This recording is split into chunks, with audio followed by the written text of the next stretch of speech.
Hello বন্ধুরা, সবাই কেমন আছো তোমরা? নিশ্চয়ই আশা করি ভালো আছো, সুস্থ আছো। আমিও ভালো আছি। আজ চলে এসেছি মুখরোচক অভিনব স্বাদের একটা নতুন স্টাইলের চিলি প্রন পটেটোর রেসিপি। হ্যাঁ, এত সুন্দর প্রনের রেসিপি তোমরা যদি একবার বানিয়ে খাও না, মানে মুখে লেগে থাকবে। আর বাড়িতে যারা অতিথিরা আসবে তারা তো মানে বারবার আসতে থাকবে এই খাবারটা খাওয়ার জন্য। তো চলো দেখে নেওয়া যাক আজকের রেসিপি। হ্যাঁ, বাজার থেকে ফ্রেশ একদম চিংড়ি মাছ নিয়ে চলে এসেছি। দেখো, আর আজকে চিংড়ি মাছগুলো কিন্তু বেশ বড় বড় আছে। তো চলো কেটে বেছে একদম ধুয়ে ফেলা যাক। আর বাজারে আজকে ভরা বাজার থেকে কিন্তু এই চিংড়ি মাছগুলো নিয়ে এসেছি। কী যে ভালো লাগলো দেখতে। আর এই রেসিপিটা বানানোর জন্য এই চিংড়ি মাছগুলোই কিন্তু বেস্ট। তো নুন হলুদ মাখিয়ে নিচ্ছি চিংড়ি মাছে। মাখিয়ে নিয়ে আর অল্প একটু হলুদ দেবো, যেহেতু চিংড়ি মাছ তো বেশি হলুদ না দিলেও চলবে।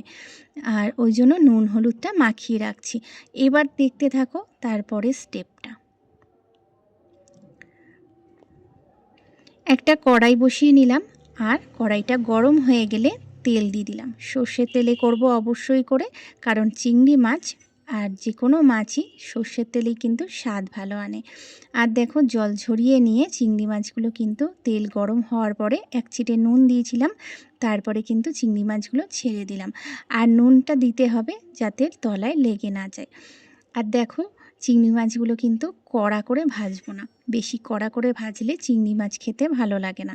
আর চিংড়ি মাছগুলো একটু এপিট ওপিট করে, মানে অল্প লাল লাল ব্রাউন হবে মতন, সেই মতন করে কিন্তু ভেজে তুলে নিচ্ছি। দেখেছো, বেশি কড়া কিন্তু আমি ভাজিনি, হালকা ভেজেছি। আর একদম সরু সরু যে একদম আলুগুলো নিয়ে নিয়েছি, আলুগুলো কিন্তু একদম সরু করতে হবে, তাহলে কিন্তু ভাজলেই কিন্তু অল্প জল দিলে সিদ্ধটা যাতে হয়ে যায়। বেশি মোটা মোটা দিলে এতে কিন্তু ভালো লাগবে না এই রেসিপিটায়।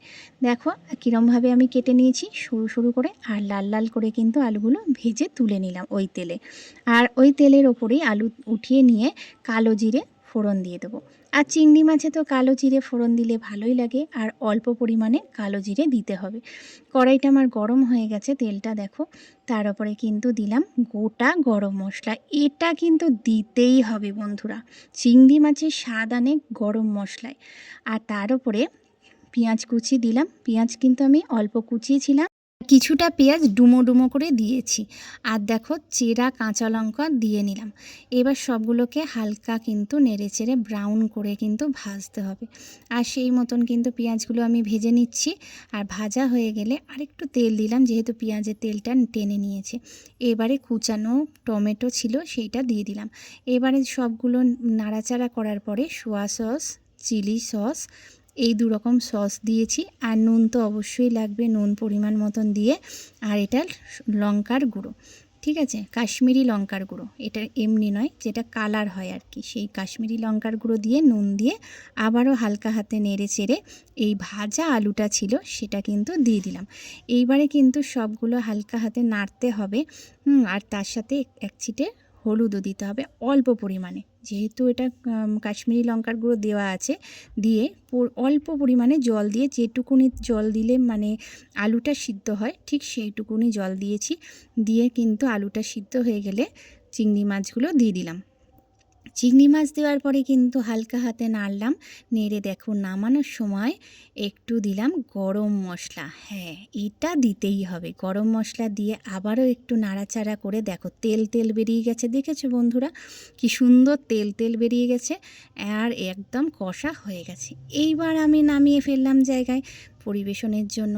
তো দেখো তো আমার এই রেসিপিটা কেমন লাগছে তোমাদের। হ্যাঁ, চিলি পটেটো প্রন রেসিপি, ঠিক আছে, চিলি পটেটো প্রন কারি। অসাধারণ স্বাদের এই রেসিপিটা চটপট বানিয়ে ফেলো, দেখবে কীরকম মুখে লেগে থাকবে। আর এটা পরিবেশন হওয়ার পরে কিন্তু আমি দেখো অল্প একটু কিন্তু পোস্ত ছড়িয়ে দিয়েছি। পোস্তটা ছড়িয়ে দিলে কিন্তু আরও সুন্দর লাগে চিংড়িগুলো মুখে দিতে। ভিডিওটা কেমন লাগলো জানিও।